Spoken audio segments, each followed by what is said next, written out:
நாம இன்னைக்கு பார்க்க போற படம் ரொம்பவே வித்தியாசமான ஒரு படம். உங்க எல்லாத்துக்குமே கண்டிப்பா பிடிச்ச படமும் கூட. இந்த படத்தோட ஒன்லைனர் என்ன அப்படின்னு கேட்டீங்க அப்படின்னா, சூரியனை சாப்பிட்டுட்டு இருக்கக்கூடிய ஒரு பாக்டீரியான்னு வச்சுக்கோங்க. அந்த பாக்டீரியாஸ் எல்லாமே வளர்ந்துகிட்டு இருக்கு. இப்படியே வளர்ந்துச்சு அப்படின்னா இன்னுமே பூமி 10-15 வருஷத்துல அப்படியே அழிஞ்சே போகும் அப்படின்ற மாதிரி சொல்றாங்க. ஸோ அதை போய் தடுக்கிறதுக்காக தான் நம்ம ஹீரோ போறாரு. அப்படி போன இடத்துல அங்க ராக்கி அப்படின்னு சொல்லிட்டு ஒரு ஏலியன் மாதிரி ஒன்று இருக்கு. ஸோ அந்த ஏலியன் கூட பழகவும் செய்யறாரு. இப்போ 2 பேரும் சேர்ந்து அந்த பூமியை காப்பாத்தினாங்களா இல்லையா, அது மட்டும் இல்லாம இவங்க என்ன பண்ணாங்க, வெளியே வந்தாங்களா இல்லையா அப்படின்றது எல்லாத்தையும் காட்ட போற படம் தான் ப்ராஜெக்ட் ஹெல் மேரி அப்படின்ற படமும் கூட.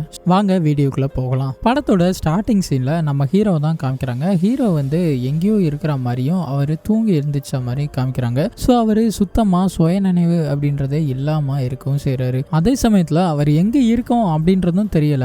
எட்டி பார்க்கும்போது தான் தெரியுது அவர் விண்வெளியில இருக்காங்க. ஆனா அவர் கூட வந்த 2 பேரும் இப்ப இறந்து போய் தான் இருக்காங்க. அது மட்டும் இல்லாம இப்போ இவர் நான் உயிரோட இருக்கேன் அப்படின்ற தகவலை பூமிக்கு அனுப்புன்னு சொல்லிட்டு அங்க ஏஐ எல்லாம் இருக்கு அந்த சிஸ்டத்துல. ஸோ அதுகிட்ட சொல்லும் போது அந்த தகவல் போய் சேர்றதுக்கு 11 வருஷம் 10 மாசம் 14 நாட்கள் 6 மணி நேரம் ஆகும் அப்படின்ற மாதிரி சொல்ல, அடுத்த சீன்லயே நம்ம ஹீரோ வந்து கிளாஸ் எடுத்துட்டு இருக்கிற மாதிரி காமிக்கிறாங்க. நம்ம ஹீரோ வந்து ஸ்கூல்ல ஒரு சயின்ஸ் டீச்சரா தான் இருந்துட்டு இருப்பாப்ல. அப்பதான் ஒரு பொண்ணு கேட்கிறா, சன்ன உண்மையாவே சாப்பிட்டுக்கிட்டு இருக்கதா அப்படின்னு கேட்க, ஆனா அவரு அப்போ எந்த ஒரு பதிலுமே சொல்லவே இல்லை. அப்போ இன்னொரு பொண்ணு கேட்கிறா, பெட்ரோவா லைன் அப்படின்னா என்ன அப்படின்னு சொல்லி கேட்க, அவர் சொல்றாரு, சன்னுல இருந்து வீனஸுக்கு வந்து ஒரு மெல்லிசா ஒரு கோடு மாதிரி ஒண்ணு போறத சயின்டிஸ்ட் எல்லாரும் சேர்ந்து கண்டுபிடிச்சாங்க. அதுதான் அப்போ பெட்ரோவா லைனா அப்படின்னு சொல்லி இன்னொரு பொண்ணு கேட்கறாங்க. அப்போ அதுங்க எல்லாம் சேர்ந்து தான் ஒரு டாட்ஸா அப்படின்னு சொல்லி கேட்காங்க. அப்போ அந்த டாட்ஸ் எல்லாம் சேர்ந்து தான் நம்ம சூரியனை சாப்பிட்டுட்டு இருக்குதா அப்படின்னு அந்த கிளாஸ்ல இருக்க இன்னொரு பொண்ணு கேட்கறா. அப்போ அதனால நிறைய பிரச்சனை வரும் தானே அப்படின்னு சொல்லி கேட்க, நம்ம ஹீரோ சொல்றாங்க, இல்ல அப்படி இல்ல, அந்த எல்லா டாட்ஸும் சேர்ந்து சூரிய ஒளிய மங்களா மாத்துது. அந்த மங்களா மாத்துறதுனால சன்னோட பிரைட்னஸ் குறையுது. அதனால ஒன்னும் பெருசா பிரச்சனை வராது. என்ன எர்த்தோட டெம்பரேச்சர் ஒரு 10-20 வருஷம் கழிச்சு ஒரு 15 இருந்து 20 டிகிரி செல்சியஸ் வரையும் குறைய வாய்ப்பு இருக்கு அப்படின்ற மாதிரி சொல்றாங்க. இது ஒன்றும் பெரிய பிரச்சனை இல்லை அப்படின்ற மாதிரி சொல்ல, இல்ல இதெல்லாம் பெரிய பிரச்சனை தான். அப்போ இப்படி நடந்துச்சு அப்படின்னா வயல் எல்லாமே அழிஞ்சு போகும். நாம எல்லாருமே சாப்பிடக்கு எந்த சாப்பாடும் இல்லாம பட்னி கிடந்து தான் சாக போறோமா அப்படின்னு சொல்லி இன்னொரு சின்ன குழந்தை வந்து கேட்குறா. அந்த டைம்ல தான் நம்ம ஹீரோ சொல்றாரு, இல்ல அந்த மாதிரிலாம் எந்த பிரச்சனையும் வராது. அந்த மாதிரி பிரச்சனை எல்லாம் வர்றதுக்கு முன்னாடியே நம்ம சயின்டிஸ்ட் எல்லாரும் சேர்ந்து அதை சால்வ் பண்ணிடுவாங்க அப்படின்னு சொல்றாரு. அடுத்த சீன்ல இவரோட கிளாஸ் ரூமுக்கு வந்து ஒரு லேடி சயின்டிஸ்ட் ஒருத்தவங்க வராங்க. வந்தவங்க பாத்தீங்க அப்படின்னா, பெட்ரோவா லைன் பத்தி ஸ்டடி பண்ணணும், நீங்க கண்டிப்பா வந்தே ஆகணும் அப்படின்னு சொல்லி கூப்பிடுறாங்க. அப்ப இவரு என்னால வர முடியாது, எனக்கு அதை பத்தி எதுவும் தெரியாது அப்படின்னு சொல்லி சொல்றாங்க. இல்ல நீங்க கண்டிப்பா வந்தே தான் ஆகணும் அப்படின்னு சொல்லிட்டு இவரை ஒரு லேபுக்கு கூட்டு போறாங்க. அங்க போனதும் பெட்ரோவா லைன்ல மூவ் ஆயிட்டு இருக்கக்கூடிய அந்த பாக்டீரியாஸ் இருக்குல்ல, அதை டெஸ்ட்டுக்கு சாம்பிள் எடுக்கிறாங்க. அப்படி எடுத்துட்டு இருக்கும்போது தான் இவர் வந்து அது ஒரு செல் தான் அப்படின்னு சொல்லிட்டு அதை கண்டுபிடிக்கிறாரு. அது மட்டும் இல்லாம இது மொத்தமாவே வாட்டரா ஃபார்ம் ஆயிருக்கு அப்படின்றதையும் சொல்றாங்க. அடுத்த சீன்ல நம்ம ஹீரோ வந்து ஒரு எக்ஸ்பெரிமெண்ட் ஒன்று பண்ணி பார்க்கறாரு. அது என்ன அப்படின்னா, வீனஸ் இருக்குல்ல, அதுல இருக்க என்விரான்மெண்ட் மாதிரி இங்க இருக்கிற மாதிரி ஒரு சின்னதா ஒரு பாக்ஸ் ஒன்று கிரியேட் பண்ணி இருக்கிறாரு. இப்போ அதை ஒரு பெரிய பாக்ஸுக்குள்ள வச்சு அப்படியே க்ளோஸ் பண்ணிட்டு, இந்த செல்ஸ் எல்லாம் நான் லைட் ஆன் பண்ணதும் மூவ் ஆச்சு அப்படின்னா அதுக்கு வந்து CO2 தேவைப்படுது. ஸோ அதனால தான் அது வீனஸ் போகுது. இதனால தான் அதால இனப்பெருக்கமும் பண்ண முடியும் அப்படின்ற மாதிரி சொல்றாங்க. அப்படியே அடுத்த சீன்ல ஒரு மீட்டிங் போற மாதிரி காமிக்கிறாங்க. அப்பதான் நம்ம ஹீரோ வந்து கேக்குறாங்க, இந்த ப்ராஜெக்ட் ஹெல் மேரி அப்படின்னா என்ன அப்படின்னு சொல்லி கேக்குறாங்க. அப்பதான் அந்த லேடி சயின்டிஸ்ட் வந்து சொல்றாங்க, இந்த பிரச்சனை அப்படின்றது சூரியனுக்கு மட்டும் பாதிப்பு ஏற்படுத்தல, அதுக்கு பக்கத்துல இருக்கக்கூடிய எல்லா கிரகத்துக்குமே பாதிப்பை ஏற்படுத்துது. இது வந்து ஒரு நோய் மாதிரி ஒண்ணு விட்டு ஒண்ணு பாதிக்கப்பட்டுக்கிட்டு தான் இருக்கு. ஆனா ஒரே ஒரு கோளுக்கு மட்டும் எந்த ஒரு பாதிப்புமே ஏற்படல. அது பார்த்தா சனிக்கோள் மாதிரியே இருக்குது. ஆனா அங்க போகணும் அப்படின்னாலும் 12 லைட்னிங் இயர்ஸ் ஆகும் அப்படின்றதும் சொல்றாங்க. அது மட்டும் இல்லாம அங்க போறதுக்கு இன்டர்ஸ்டெல்லார் ஷிப் இருந்தா மட்டும்தான் போக முடியும். அது மட்டும் இல்லாம அந்த இன்டர்ஸ்டெல்லார் ஷிப்பு கூட பிரச்சனை இல்லை. ஆனா அதுக்கு ஃபியூல் இருக்குல்ல, அதுக்கு கிட்டத்தட்ட 2 மில்லியன் கேஜிக்கு ஆஸ்ட்ரோபேஜ் ஃபியூல் தேவைப்படும் அப்படின்றாங்க. அப்படியே அங்க போனாலும் கூட அங்க இருக்க எல்லா ரிசர்ச்சையும் முடிச்சு அவங்க எல்லாத்தையுமே ப்ரோப் வழியா இந்த பூமிக்கு அனுப்பிடுவாங்க. ஆனா அந்த சயின்டிஸ்ட் எல்லாருமே அங்க ஸ்பேஸ்லயே செத்து போயிருவாங்க அப்படின்றதையும் சொல்றாங்க. அப்பதான் நம்ம ஹீரோ சொல்றாங்க, இந்த பிளான் இல்லாம வேற எதுவும் பிளான் வச்சிருக்கீங்களா அப்படின்னு சொல்லி கேட்கிறாரு. இந்த பிளானை ஃபெயிலியர் ஆகிறதுக்கு நிறையவே சான்சஸ் இருக்கு, வேணா இன்னொரு வழி இருக்கு. எந்த ஒரு வேலையும் பார்க்காம அப்படியே சும்மா இருந்தோம் அப்படின்னா இன்னும் ஒரு 10-15 வருஷத்துல சாப்பாட்டுக்காக பயங்கர பிரச்சனை நடக்கும். அந்த பிரச்சனையில எல்லாரும் அடிபட்டு மிதிப்பட்டு சாக வேணா செய்யலாம்.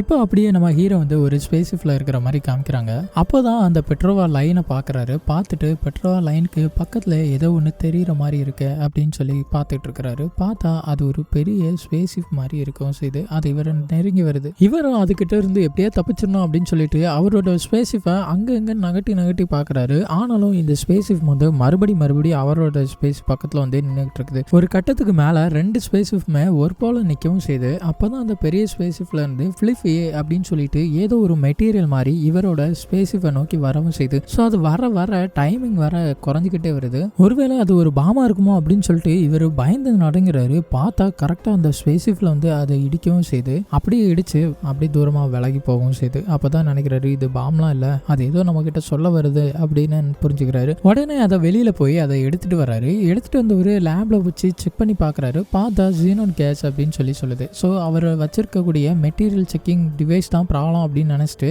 அந்த கிராவிட்டியில ஒர்க் ஆகலன்னு சொல்லிட்டு கிராவிட்டியை கிரியேட் பண்ணி அதுக்கப்புறமாவும் செக் பண்ணி பார்க்குறாரு. அப்பவும் ஜீனோன் கேஸ் தான் காமிக்குது. ஸோ இதுல ஏதோ பிரச்சனை இருக்கு அப்படின்னு புரிஞ்சுக்கிறாரு. வேற வழி இல்லை, அந்த மெட்டீரியலை ஓப்பன் பண்ணி பார்த்தலாம் அப்படின்னு ஓப்பன் பண்ணி பார்க்குறாரு. பார்த்து ஒரு உலக உருண்டை மாதிரி தெரியுது. ஸோ அப்புறம் இன்னொரு இதை ஓப்பன் பண்ணி பார்க்குறாரு. பார்த்தா அதுவுள்ளேயும் நிறைய அந்த ஸ்பேஸ் வளிமண்டலத்தில் இருக்கக்கூடிய எல்லா கோள்களையும் கொண்டு வந்தா எப்படி ரெடி பண்ணி இருக்குது. ரொம்ப தூரத்துல இருந்து வந்திருக்கு அப்படிங்கிறத நம்ம ஹீரோவும் புரிஞ்சிக்கவும் செய்றாரு. இப்படியே இவங்களுக்கு நடுவில் கம்யூனிகேஷன் வந்து நடந்துகிட்டு இருக்குது. அப்போதான் அந்த பெரிய ஸ்பேஸ்ஷிப்ல இருந்து இவரோட ஷிப்புக்கு ஒரு பாலம் மாதிரி ஒரு அமைப்பை கிரியேட் பண்ணுது. ஸோ உடனே இவரும் அங்கே போறாரு. போய் பார்த்தா அது வெளியே பார்க்கும்போது உள்ள வேற ஏதோ ஜந்து மாதிரி இருக்கு. அதை பார்த்து அப்படியே பயப்படும் செஞ்சிடறாரு. உடனே இப்போ அந்த ஏலியன் இருக்குல்ல, அது என்ன பண்ணுது அப்படின்னா இவர் வந்து வெளியே வந்திருப்பாரு. ஸோ அப்போ பார்த்துட்டு இவரை மாதிரியே இப்போ ஒரு பொருளை ரெடி பண்ணி வச்சிருக்கு. அது மட்டும் இல்லாமல் இவரோட ஸ்பேஸ்ஷிப், அது மட்டும் இல்லாமல் நீ வெளியே வந்தல நான் உன்னை பார்த்தேன் அப்படின்ற மாதிரி எல்லாம் சொல்ற மாதிரி இருக்கு. ஆனால் 2 பேருக்குமே இப்போதைக்கு பேசுறது வந்து அந்த அளவுக்கு புரிஞ்சுக்கல. ஆனால் இவர்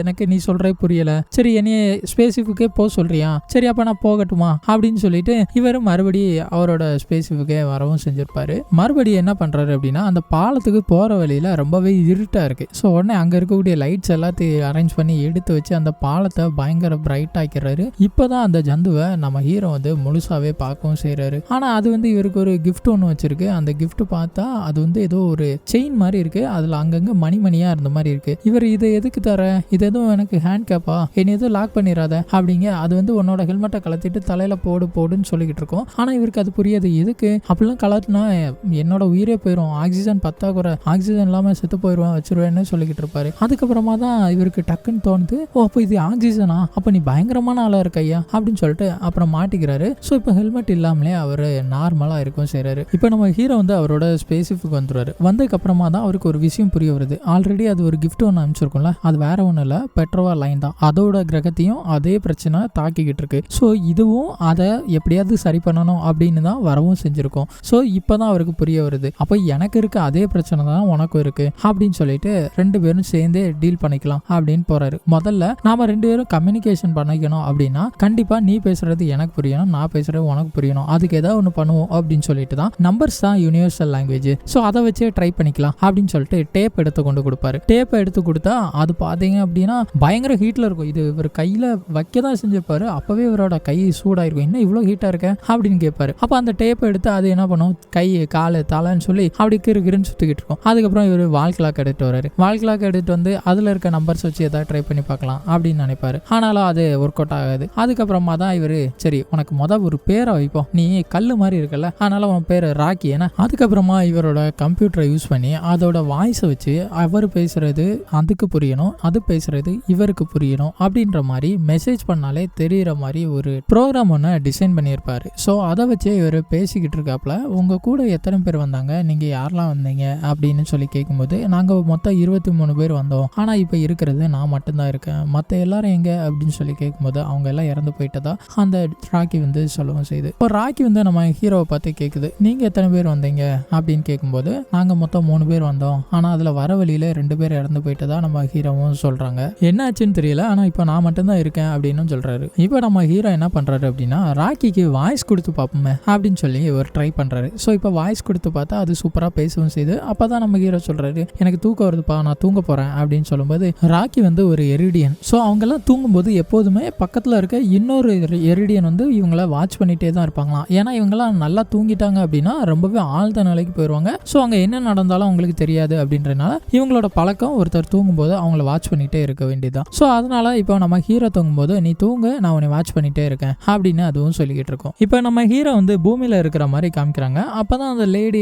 சயின்டிஸ்ட் வராங்க. வந்தவங்க சொல்றாங்க கிரேஸ் தான் one of the best biology authority அப்படின்னு சொல்றாங்க. அது மட்டும் இல்லாம அங்க நிறைய சயின்டிஸ்ட் இருப்பாங்க. அதுல மெயினா நம்ம ஹீரோ அவங்க கூட ஒரு 2 பேர் போற மாதிரியும் அதையும் பத்தி சொல்லிக்கிட்டு இருப்பாங்க. அது மட்டும் இல்லாம நம்ம கிரேஸ் வந்து ஒரு ஐஆர் எமிட்டர் அப்படின்னு சொல்லிட்டு ஒரு எக்யூப்மெண்ட் ஒன்ன கண்டுபிடிக்கவும் செய்யறாங்க. அதனால CO2 வேவ் லென்த்தை வச்சு நம்ம கிட்டத்தட்ட 1 மில்லிகிராம் இருக்கக்கூடிய ஆஸ்ட்ரோபேஜை வச்சு, அதாவது அதுக்கும் கம்மியா, அதாவது 1/4 பங்கு இருந்தாலே போதும் 1 மெட்ரிக் டன் இருக்கக்கூடிய ஒரு மெட்டலையே அப்படியே உருக்க முடியும் அப்படின்னு சொல்லிட்டு ட்ரிகர் பண்றாங்க. மொத்த மெட்டலும் அப்படியே உருகி கீழே விழுக்கவும் செய்யுது. இப்போ நம்ம ஹீரோ வந்து ஸ்பேஸ்ல இருக்காரு. அந்த டைம்ல அவரோட கதவை யாரோ தட்டுற மாதிரி இருக்கு. யாரா அப்படின்னு பார்த்தா நம்ம ராக்கி தான். அவன் ஒரு பால் மாதிரி ஒரு சேப்புக்குள்ள உட்காந்துக்கிட்டு அப்படி உருட்டிக்கிட்டே வந்து இவனோட கதவை தட்டிக்கிட்டு இருப்பான். உள்ள வந்ததோட நானும் ராக்கியும் இனிமே இங்க தான் இருக்க போறேன், எனக்கு ஒரு ரூமை ரெடி பண்ணி கொடு அப்படின்னு சொல்லிட்டு அவனோட சேட்டையெல்லாம் பண்ணிக்கிட்டு இருப்பான். ஸோ அவனுக்காக இவங்க ஒரு கண்ணாடியிலே ஒரு ரூம் மாதிரி நம்ம ஹீரோவும் ரெடி பண்ணி கொடுக்கவும் செய்றாப்ல.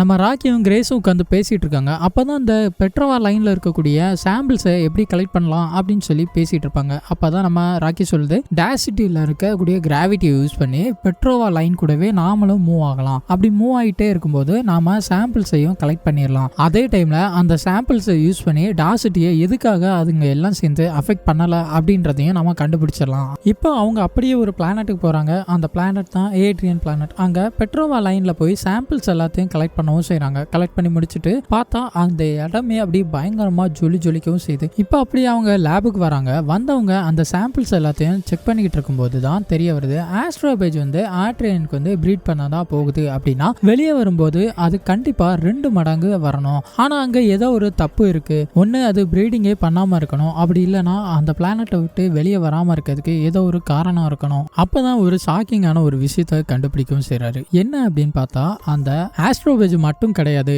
அதுல பாக்டீரியாவும் வளருது. அது மட்டும் இல்லாம அது கூடவே நிறைய ஸ்டார்ஸும் வளர்ந்துகிட்டு தான் இருக்கு. அப்போ பெட்ரோவா லைன்ல உயிர் வாழக்கூடிய பாசிபிலிட்டியும் ஏட்ரியன்லயும் உயிர் வாழும் தகுதியும் இருக்கு அப்படின்றத கண்டுபிடிக்கிறாங்க. இது எல்லாத்துக்குமே லைஃப் தான் காரணம் அப்படின்றதையும் கண்டுபிடிக்கிறாங்க. அப்போ ஏட்ரியன்ல இருக்க லைஃப் தான் போற வர ஆஸ்ட்ரோபேஜ் ஈக்குவலா வச்சுக்கவும், ஏட்ரியன்ல இருக்க லைஃப் தான் ஆஸ்ட்ரோபேஜை கொல்லவும் செய்யுது. இது ஒரு பிரெடேட்டர் மாதிரி செயல்பட்டு தான் அந்த வேலையை முடிக்கவும் செய்யுது அப்படின்னு சொல்றாங்க. ஸோ இப்போ என்ன அப்படின்னா இதோட சாம்பிள்ஸ் எல்லாத்தையும் கலெக்ட் பண்ணணும் அப்படின்னா இவங்க அந்த பிளானட்டுக்கு உள்ள போகணும். ஆனா அந்த பிளானட் உள்ள என்ட்ரு ஆகிறது அப்படின்றது ஒரு பாசிபிளான விஷயமே கிடையாது. அது மட்டும் இல்லாம நம்ம அந்த சாம்பிள்ஸை கலெக்ட் பண்ணணும் அப்படின்னா ஒரு 5 கிலோமீட்டர் தூரத்துலயாவது இருக்கணும். அப்படி இருந்தாதான் நம்மளால அந்த சாம்பிள்ஸை கலெக்ட் பண்ண முடியும் அப்படின்னு நம்ம ஹீரோ சொல்ல, அப்பதான் நம்ம ராக்கி சொல்றப்ப நான் ஒரு 5 கிலோமீட்டருக்கு லென்த்துக்கு நான் ஒரு செயினை ரெடி பண்றேன், அதுல கடைசியில சாம்பிள் கலெக்டரை தொங்க விட்டுறலாம். ஸோ அதை வச்சு நம்ம அந்த சாம்பிள்ஸை கலெக்ட் பண்ணலாம் அப்படின்னு ஒரு ஐடியா கொடுக்குறாங்க. அப்பதான் நம்ம ராக்கி வந்து பேசிக்கிட்டு இருக்கு, நாங்க அந்த மாதிரி கலெக்ட் பண்ண போறோம், கலெக்ட் பண்ணி முடிச்சதும் கிரேஸ் வந்து வீட்டுக்கு போயிடுவான் அப்படின்னு சொல்லிக்கிட்டு இருக்க. அப்பதான் நம்ம ஹீரோ சொல்றாங்க, என்னால வீட்டுக்குலாம் போக முடியாது, ஒரு டைம் தான் வர்றதுக்கு மட்டும்தான் முடியும், என்னால வீட்டுக்கு போக முடியாது. அப்போ நீ என்ன பண்ணுவ அப்படின்னு சொல்லி ராக்கி கேட்க, அவ்வளவுதான் இந்த சாம்பிள்ஸ் எல்லாம் கலெக்ட் பண்ணுவேன், அதை ப்ரோப் வழியா பூமிக்கு அமுச்சு விட்டுட்டு அப்படியே நான் இருக்க சாப்பாடை வச்சு ஒரு 2 வருஷமோ இல்லை 3 வருஷமோ சாப்பிட்டுட்டு அப்படி இங்கேயே செத்துருவேன் அப்படின்னதும் நம்ம ராக்கிக்கு பயங்கர கஷ்டமாயிருது. அப்பதான் நம்ம ராக்கி கேட்குறான், உனக்கு எவ்வளோ ஆஸ்ட்ரோபேஜ் இருந்தால் உன்னால் வீட்டுக்கு போக முடியும் அப்படின்னு சொல்லி கேட்கும்போது, எனக்கு 2 மில்லியன் கிலோகிராம் ஆஸ்ட்ரோபேஜ் வேணும் அப்படின்னு சொல்லி நம்ம ஹீரோ சொல்ல, உடனே நம்ம ராக்கியும் நான் உனக்கு கொடுக்குறேன், நான் வேணா ஒரு 6 வருஷம் கழிச்சு நான் வீட்டுக்கு போய்க்கிறேன் அப்படின்னு சொல்லும் பாருங்க. அப்படியே நம்ம ஹீரோக்கு கண்ணுல இருந்து கண்ணீர் வடிஞ்சிரும். ஸோ அப்படியே போய் அந்த கூண்டோட சேர்த்து நம்ம ராக்கியை கட்டி பிடிப்பாப்ல. ஆனா நம்ம ராக்கி என்ன திரும்ப என்ன பண்ற எனக்கு பயமா இருக்குது அப்படின்னு சொல்லும். நான் உன்னை கட்டி பிடிக்கிறேன்டா அப்படின்னு சொல்லும்போது, அப்படியா இப்ப நான் என்ன பண்ணணும், என் பக்கத்துல மட்டும் வா அப்படின்னு சொல்லுவான். இந்த சீன்லாம் ரொம்ப செமையா இருந்துச்சு. மனுஷனே நீ போயிட்டு அந்த மிஷனை முடிச்சுட்டு செத்து போயிரு அப்படின்னு சொல்லிவிட்டானுங்க. ஆனா ஏதோ ஒரு ஏலியன் உனக்காண்டி நான் 6 வருஷம் வெயிட் பண்றேன், நீ வீட்டுக்கு போன்னு சொல்லுன்னா அதுக்கு மனசு எவ்வளவு பெருந்தன்மையா இருந்திருக்கும் பாருங்க. இப்போ அவங்க ஷிப் எடுத்துட்டு கலெக்ட் பண்றதுக்காக கிளம்பி போறாங்க. அப்படி போன இடத்துல கரெக்டான டைமிங்ல இவங்க பக்காவா ரெடி பண்ணி வச்ச அந்த செயின்ல அந்த கலெக்டரை கட்டி தொங்க விடுறாங்க. ஸோ இப்போ அது கலெக்ட் பண்ணவும் செஞ்சிருச்சு. கலெக்டர் க்ளோஸ் ஆனதும் அது மேலே வரணும் அப்படின்னா நம்ம ஹீரோ தான் வெளியே போய் அதை கரெக்டாக தூக்கிட்டு வர மாதிரி இருக்கும். ஸோ அதுக்காக இவர் அந்த ஷிப்ல இருந்து வெளியே போயிருப்பாரு. இப்போ அந்த கலெக்டரும் ஃபுல் ஆகுது. ஸோ ஃபுல் ஆனதும் அந்த கலெக்டர் இப்போ மேலே வரவும் செய்யுது. அப்படி மேலே வந்ததும் இவர் வந்து அந்த கலெக்டரை எடுத்துட்டு மேலே வரும்போது பயங்கர பிரச்சனை வருது. கலெக்டர் ஒரு நேரம் கையில் இருந்து தவறி விழுந்துருது, ஷிப்ல ஒரு இடத்துல தொங்கிட்டு இருக்கு. ஸோ அதையும் கூட எப்படியோ கடைசி எடுத்துட்டு உள்ள வந்துடுறாப்ல. ஆனா இப்ப ஷிப் இருக்குல்ல, அடுத்த பிளானட்டுக்கு உள்ள போனதுனால அங்க பயங்கர ஹீட் இருக்கு. ஸோ அதனால இந்த ஷிப்ல அங்கங்க டேமேஜஸ்லாம் ஆகவும் செய்யுது. ஸோ எப்படியோ இவர் வந்து அந்த கலெக்டர் எடுத்துட்டு உள்ள போயிடுறாப்ல. போனதுமே ஷிப்பை மேலே கொண்டுட்டு தான் போறாங்க. அப்படி போய் கரெக்டா ஒரு இடத்துல போய் ஷட் டவுன் பண்ணணும். அந்த ஷிப்ல ஒரு இடத்துல ஓட்ட விழுந்தது. அப்படி அந்த ஃபியூல் டேங்க்ல ஓட்ட விழுந்ததுனால இப்போ ஷிப் வந்து அப்படி பம்பர மாதிரி சுத்திக்கிட்டு இருக்கு. ஸோ இவங்களுக்கு சென்ட்ரிஃபியூகல் பவர்ஸ் வந்து வேற மாதிரி கிரியேட் ஆகுது. ஸோ இவங்கள அப்படியே ஹீரோவை ஒரு செவுத்தோட அடிச்சா மாதிரி பிடிச்சி வச்சிருக்கு. இப்போ வேற வழி இல்லை, எப்படியோ ஒரு வழியா அவரு அதை ஆஃப் பண்ணவும் செய்யறாரு. ஆனாலும் கூட இன்னமும் சுத்திக்கிட்டு இருக்கு. இப்போ நம்ம ராக்கி இருக்குல்ல, அது வந்து ஒரு கண்ணாடி கூண்டுக்குள்ள இருந்த மாதிரி இருக்கும். ஏன்னா அதுக்கு வந்து சூடான இடத்துல மட்டும்தான் அதால வாழ முடியும். நம்ம இருக்கிற டெம்பரேச்சர்ல அதால இருக்க முடியாது. அப்படியே கரிஞ்சு போன மாதிரி செத்து போயிடும். ஸோ இப்போ அதுக்கு வேற வழி தெரியல, எப்படியாவது கிரேஸை காப்பாத்தி ஆகணும் அப்படின்னு சொல்லிட்டு அது இருந்துச்சுல அந்த கூண்டு மாதிரி, அந்த கூண்டை உடைச்சிட்டு வெளியே வந்து நம்ம ஹீரோவை காப்பாத்தி அந்த ஷிப்ல இருக்கக்கூடிய ப்ரோக்ராம் எல்லாத்தையும் சரி பண்ணிட்டு அது அப்படியே கொஞ்சம் தூரத்துல போய் அதோட உயிரையும் விடவும் செய்யுது. இப்போ நம்ம ஹீரோ வந்து பூமியில, அதுவும் லான்ச்சுக்கு முன்னாடி என்ன நடந்துச்சு அப்படின்ற மாதிரி காமிக்கிற மாதிரி தெரியுது. அதாவது ஹீரோ வந்து கூப்பிட்டு, நீங்க தான் இந்த ஷிப்புக்கு போகணும், கண்டிப்பா ஒரு ஆஸ்ட்ரோனாட்டா நீங்க தான் போகணும், எல்லா பிரச்சனையும் உங்களுக்கு தான் தெரியும், உங்களால மட்டும்தான் சமாளிச்சு வர முடியும் அப்படின்னு சொல்லிட்டு அந்த லேடி சயின்டிஸ்ட் வந்து சொல்லுவாங்க. ஆனா நம்ம ஹீரோ வந்து என்னால முடியவே முடியாது, எனக்கு அதுக்கும் சம்பந்தமே இல்லை அப்படின்னு சொல்றாங்க. ஆனா அவங்க எல்லாரும் நீங்க கண்டிப்பா போயே தான் ஆகணும் அப்படின்றாங்க. அப்ப நான் செத்து போயிடுவேனே அப்படின்னு சொல்லி கேட்காரு. ஒன்றும் பிரச்சனை இல்லை அப்படின்ற மாதிரி அவங்க ஈஸியா சொல்லவும் செய்றாங்க. அப்படியே இப்போ நம்ம ஹீரோ மறுபடி ஸ்பேஸ்ஷிப்ல இருக்கிற மாதிரி காமிக்கிறாங்க. இவரோட முகத்துல மாஸ்க் எல்லாம் போட்டிருக்கு. அப்படியே எந்திரிச்சு பாக்குறாரு. பார்த்தா நம்ம ராக்கி வந்து நடந்து போன இடம் எல்லாமே அப்படியே கருப்பு கலர்ல ஏதோ பொடி மாதிரி தூவி விட்ட மாதிரி கிடக்குது. அப்படியே போய் பார்த்தா அது இப்போ அந்த சின்ன கூண்டு மாதிரி முன்னாடி இருந்துச்சுல ஒரு கண்ணாடி பெட்டிக்குள்ள, அதுக்குள்ள போய் படுத்துட்டு இருக்கிற மாதிரி காமிக்கிறாங்க. நம்ம ஹீரோ வந்து அதுகிட்ட போய் நீ கண்டிப்பா எழுந்து வரணும் அப்படின்னு சொல்றாரு. இப்போ நம்ம ராக்கிக்காக அது வந்து ஆல்ரெடி ஹீட்ல மட்டும்தான் அதால இருக்க முடியும். அதுக்கேண்டியே இவர் வந்து பயங்கர ஹீட்டா இருக்கிற மாதிரி ஒரு லைட் ஒன்று செட் பண்ணி அதுக்கு பக்கத்துல வைக்கவும் செய்றாரு. அது மட்டும் இல்லாம நம்ம ராக்கி வந்து ஒரு மெசேஜை சொல்லிட்டு தான் போயிருக்கோம், நீ கண்டிப்பா இடத்த சேவ் பண்ணியே ஆகணும் அப்படின்ற மாதிரி. ஸோ உடனே இவங்க கலெக்ட் பண்ண எல்லா சாம்பிள்ஸை வச்சும் இப்போ அந்த ஆஸ்ட்ரோபோஜை அழிக்க முடியுதா அப்படின்றதுக்காக செக் பண்றாங்க. பார்த்தா அது அப்படியே அழிஞ்சு போகவும் செய்யுது. ஸோ இப்போ ஒரு பக்கம் சந்தோஷம் இருந்தாலும் ஒரு பக்கம் நம்ம ராக்கி வந்து கஷ்டப்படுறத பார்த்து ஹீரோக்கு தாங்க முடியல. நாம வீட்டுக்கு போகணும் அப்படின்னா அந்த ஆஸ்ட்ரோபோஜை மட்டும் கண்டுபிடிச்சாலே போதும். ஆனா அதுக்கு நான் தனியா இருந்து செய்ய முடியாது, கண்டிப்பா நீ வந்தே ஆகணும். சரி இப்போ உன்னால முடியலனாலும் கொஞ்சம் ரெஸ்ட் எடுத்துக்கோ, கண்டிப்பா நம்ம 2 பேரால மட்டும்தான் முடியும் அப்படின்னு சொல்லிட்டு அப்படியே நம்ம ஹீரோ படுத்துறப்பல. அப்போ கொஞ்ச நேரம் கழிச்சு பார்த்தா அப்படியே நம்ம ராக்கி வந்து அப்படியே வருது. பக்கத்துல வந்து ஹே கிரேஸ் அப்படின்னு சொல்லி கூப்பிடும். ஆனா அவரு சும்மா இரு ராக்கி, தூங்க விடு அப்படின்பாரு. ஆனா பார்த்தா டக்குன்னு இருந்துச்சு அதை கட்டி பிடிப்பாரு பாருங்க. அப்போ எவ்வளவுக்குள்ள இருந்திருக்கும் பாருங்க. அப்பதான் நம்ம ராக்கி கேக்குது, பிரெடேட்டரை கண்டுபிடிச்சிட்டியா அப்படிங்க. நம்ம ஹீரோவும் அப்படியே சிரிச்ச மாதிரிக்கே ஆமான்னு சொல்லிட்டு அதை காமிக்கிறதுக்காக அதை கூட்டிட்டு போய் காமிக்கிறாரு. அப்போதான் நம்ம ராக்கி கேக்குது, அடுத்ததான் நம்ம என்ன பண்ண போறோம் அப்படின்னு கேட்கும்போது, நம்ம செலிப்ரேட் பண்ண போறோம் அப்படின்னு சொல்லிட்டு இருக்கும்போது அப்படியே அங்க வெளியில வான வேடிக்கை மாதிரி வெடிக்கிற மாதிரி காமிக்கிறாங்க. அதுக்கப்புறமா தான் ராக்கி சொல்லுது, நீ எனக்காக நிறைய செஞ்சுட்டேன், நான் உனக்காக எதுவுமே செய்யலையே, நான் ஏதாவது கொடுக்கணுமே அப்படின்னு சொல்லி ராக்கி சொல்லும். அப்பதான் நம்ம ஹீரோ சொல்றாரு, நீ எனக்காக எல்லாமே கொடுத்துட்ட, அதுவே போதும் அப்படின்ற மாதிரி அவரு சொல்ல, ராக்கி வந்து இல்ல இல்ல கண்டிப்பா உனக்கு ஏதாவது கொடுத்தே ஆகணும், ஏதாவது கேளு அப்படின்னு சொன்னோம். நம்ம ஹீரோ உன்னோட ஷிப்பை போய் பார்க்கணும் அப்படின்னு சொல்லுவாரு. இப்போ மறுபடியும் நம்ம ஹீரோவை தான் காமிக்கிறாங்க. ஹீரோ வந்து அந்த சயின்டிஸ்ட் கிட்ட பேசிக்கிட்டு இருக்கும் போது அப்ப கூட நம்ம ஹீரோ வந்து என்னால முடியாது, நான் அதுக்கு தகுதியான ஆளே கிடையாது அப்படின்ற மாதிரி சொல்ல, ஆனா அந்த சயின்டிஸ்ட் வந்து எனக்கு வேற வழி தெரியல, நீங்க கண்டிப்பா போயே தான் ஆகணும், அது மட்டும் இல்லாம நீங்க தான் போயே ஆகணும், கொஞ்சம் கோஆப்ரேட் பண்ணுங்க அப்படின்ற மாதிரி சொல்ல, கடைசி நேரத்துல கூட பார்த்தா நம்ம ஹீரோக்கு ஒரு மயக்க ஊசி மாதிரி போட்டு அவங்கள ஷிப்ல ஏத்தி விட்டா மாதிரி தான் காமிக்கிறாங்க. அப்போ சுத்தமாவே விருப்பமே இல்லாம தான் நம்ம ஹீரோவும் விண்வெளிக்கு வரவும் செஞ்சிருப்பாரு. இப்போ அப்படியே நம்ம ஹீரோ தான் ஸ்பேஸ்ல இருக்கிற மாதிரி காமிக்கிறாங்க. ஹீரோ வந்து பாத்தீங்க அப்படின்னா நம்ம ராக்கியோட ஸ்பேஸ் ஷிப்பை பார்த்துட்டு அப்படியே வெளியே கிளம்பி வராரு. இனிமே வீட்டுக்கு கிளம்பி போயே ஆகணும். ஸோ அந்த மாதிரி ஒரு கண்டிஷன் இருக்கு. இப்போ வந்து நம்ம ராக்கிக்கு பாய் சொல்லணும், இல்லைன்னா குட் பை சொல்லிட்டு வந்துட வேண்டியதான். ஆனா இந்த 2 வார்த்தையுமே அவரால் சொல்ல முடியல. ஏன்னா அந்த அளவுக்கு பாசமா இருக்காரு. ஒரு பக்கம் ராக்கியை கூட்டிட்டும் வீட்டுக்கு வர முடியாது, எதுவுமே செய்ய முடியாது, ஆனா இவரும் அது கூட போக முடியாது. அந்த மாதிரி ஒரு சிச்சுவேஷன்ல மாட்டிக்கிட்டு அந்த குட் பைன்ற ஒரு வார்த்தையை சொல்ல முடியாம அதுகிட்ட இருந்து பிரிஞ்சு போறதுக்கும் மனசே இல்லாம எப்படியோ கிளம்பி அவரோட ஷிப்புக்கு போறாரு. போனவர் இப்போ வீட்டுக்கு கிளம்பிட்டாரு.